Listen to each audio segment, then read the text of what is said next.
So today I wanted to talk a little bit about the Hierophant and the Star, and specifically how I see them when I'm thinking about spirituality and how I connect them with spirituality. Now I'm going to say right from the off that of course this is my interpretation, these are my views. When we look at the tarot, we're obviously interpreting everything through our own experiences and our own cultures and our own belief systems and our own way of interacting with the world and all that lovely jazzy stuff. So what I see and what I'm talking about here is my interpretation and may not work for anyone else, and that's absolutely fine. I would love to hear in the comments below your views after the video on what you thought about my views, but also what your own views are.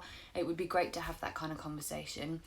And basically, I'm just going to jump right in with the Hierophant and talk a little bit about how I see that card, and then I'm going to talk about the Star, and then we'll see how we go. Okay, let's get started. So the deck that I'm going to use is the Robin Wood Tarot. Hopefully you can see that card okay. And the reason for that is because I originally wrote a blog post about this. Well, I wrote two blog posts actually, a few years ago when I had a blog with a friend of mine about both of these cards in this context. And it was the first time I really had those kind of thought processes, and it was this deck that I was using at the time, so I thought I would stick to what I know and I would stick to this deck. So basically we have the Hierophant. The Hierophant speaks very strongly of spiritual authority, spiritual hierarchy, of orthodoxy. He's very much a teacher, but he's not a warm, kind, softly teacher. He's hard, he's stern, he's cold, and he is unforgiving of any perceived sin on your part. When I look at this card, I feel like this Hierophant is looking directly into my soul and is finding me incredibly wanting. I feel judged by this card, spiritually and personally. Now, as a spiritual person, there are things in this card that that work for me. That light is terrible, so you can't see that at all, can you?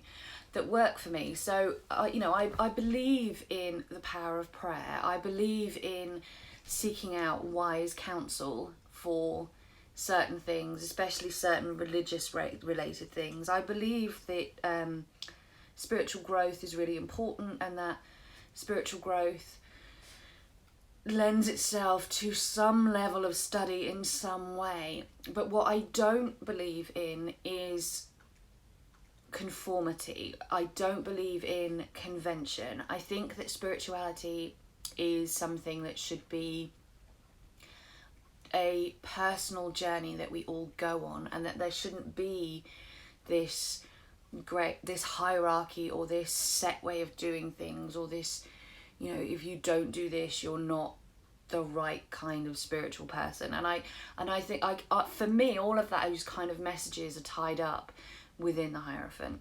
Spirituality has to be this way. You have to follow this path. You have to believe these things. You have to have somebody connect you to the divine because you're not capable of doing it yourself.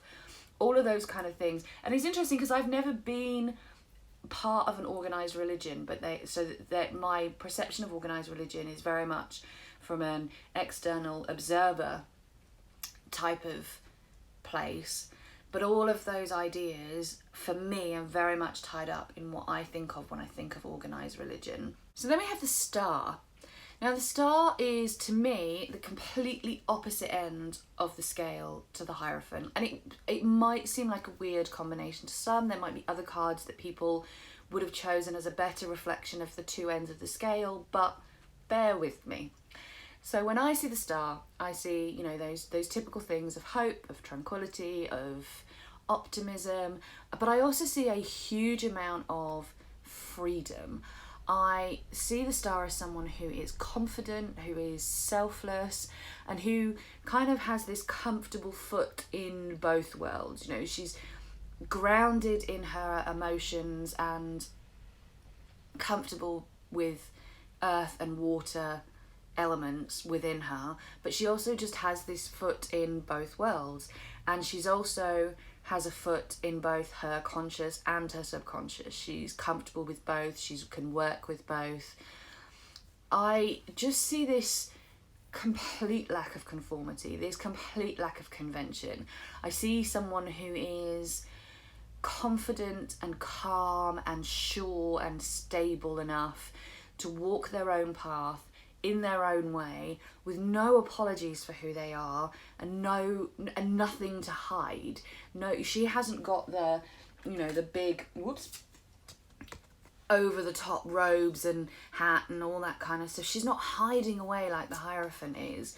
She's open, she's honest, she's authentic, she's real, and she is not afraid to walk her own path and take those difficult journeys in spirituality that might take her over those arduous mountains, but that will get her somewhere incredible on the other side.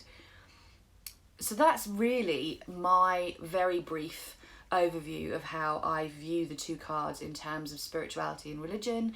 But like I said at the beginning, if you have different views to me, I would love to hear them. Or even if you agree with me but you just want to expand on what I've said, I would love to hear from you as well. Or even if you just want to say hi, that's good too. Just drop me a hi. Thank you very much for watching.